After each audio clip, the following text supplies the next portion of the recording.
Et pour nous donner plus d'éclaircissements quant à l'investissement en matière d'énergie ou d'hydrogène vert et en matière d'énergie propre et renouvelable, nous avons le plaisir d'avoir en ligne Dr Amr Hamed qui est expert en économie.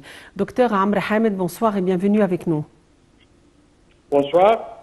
Dr Amr Hamed, l'Égypte mise sur l'énergie éolienne, sur l'énergie solaire et aussi sur l'hydrogène vert. L'Égypte franchit le seuil de l'énergie propre et renouvelable. On aimerait en savoir plus sur les sites énergétiques en Égypte et sur les efforts déployés par l'État en matière d'énergie renouvelable.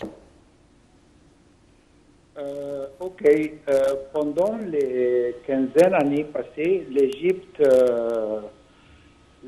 a non seulement réussi à combler ses besoins énergétiques, mais c'est aussi pris en position, se positionner comme un acteur, si vous voulez, un acteur clé dans la transformation et du gaz naturel liquéfié, si vous voulez, un hub énergétique au Moyen-Orient vers l'Europe. La découverte du champ Zohr au est du Méditerranée, comme vous le savez, dans sa zone économique exclusive, lui a permis à l'Égypte de redevenir un exportateur net d'hydrocarbures. Même si notre capacité de production annuelle, qui est à peu près, disons, à peu près proche de 75 milliards mètres cubiques de gaz naturel ou un peu plus, reste très loin de celle. Bien sûr, l'Égypte, en ce cas, reste très loin de celle du Qatar, par exemple, 180 milliards de mètres cubiques, ou même de la Russie, 700 milliards de mètres cubiques. Mais de propres ressources, l'Égypte cherche également à devenir une plaque tournante, si vous voulez, des exportations énergétiques au Moyen-Orient et en Méditerranée orientale, en exploitant son infrastructure de liquéfaction pour transformer et acheminer le gaz du Moyen-Orient vers l'Europe. L'Égypte cherche aussi à devenir un partenaire,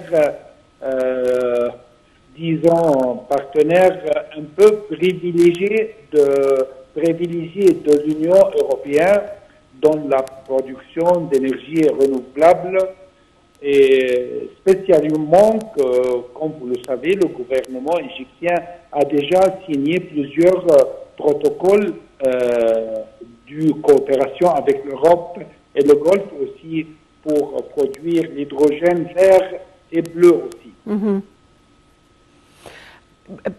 On aimerait mieux expliquer le concept de l'hydrogène vert et de l'hydrogène bleu. Quelle est la différence? Ce qui est plus important, si vous voulez, de parler un petit peu de l'énergie atomique au commencement. Je veux un peu parler à propos de l'énergie atomique, spécialement le central de Daba, au nord-ouest de l'Égypte. Mm-hmm. Pour commencer,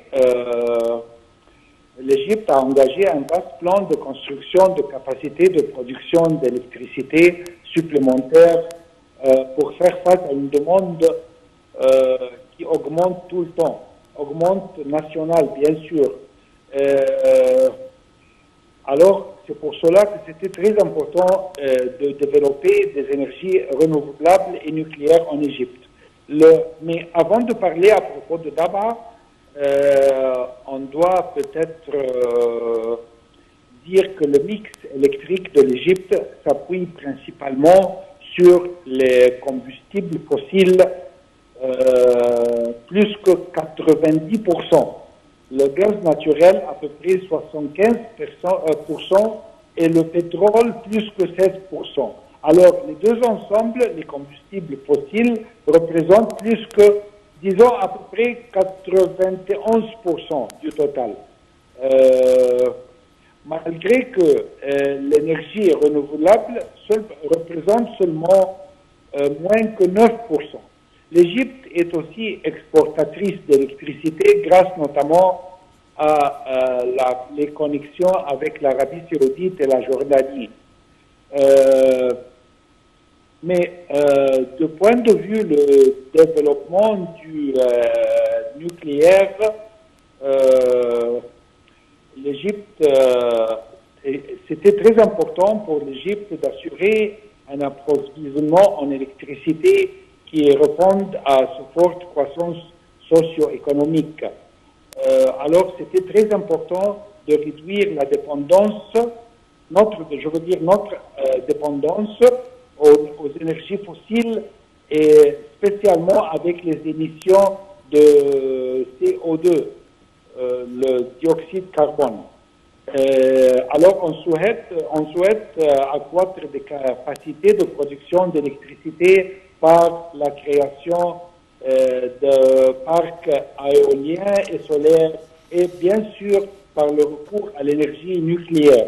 C'est pour cela que c'était peut-être plus ou moins 2017 quand notre gouvernement a signé des contrats avec une grande société d'État russe nommée Rosatom pour établir pour la construction de 4 réacteurs atomiques à El Dab'a, comme je viens de dire, au nord-ouest sur le Méditerranée, bien sûr. C'est un petit ville côtier sur le Méditerranée. Maintenant, c'est devenu bien connu. Ces contrats portent également sur l'approvisionnement en combustible, la maintenance, la gestion des combustibles usés et la formation du personnel. La mise en service du premier réacteur est prévue peut-être en 2026. Le centrale nucléaire de Dab'a en Égypte, comme je viens de dire, se compose de 4 réacteurs russes d'une puissance électrique de 1,2 gigawatts chacun. Alors le total sera plus ou moins 4,8 gigawatts. Notre ambition, je veux dire l'ambition du gouvernement, du peuple égyptien, c'est de générer, disons, 10% de notre énergie grâce au nucléaire d'ici jusqu'à, disons, plus ou moins 2026. Et compte porter cette proportion à 50% jusqu'à 2050. Oui, docteur Amr Hamed, en matière d'investissement, dans quelle mesure on pourrait espérer à l'exportation de l'énergie, de réaliser une autosuffisance et aussi exporter? L'Égypte est aussi déjà un exportateur d'électricité, comme si vous voulez, pas seulement qui s'est produit en Égypte, mais grâce à des contrats qu'on a déjà avec l'Arabie saoudite et la Jordanie. Alors, grâce aux locations de l'Égypte entre les 3 continents, bien sûr l'Afrique, l'Asie et l'Europe, on utilise notre location centrale, bien sûr sur le Méditerranée aussi, pour exporter l'énergie à l'Europe. Mais ça représente seulement peut-être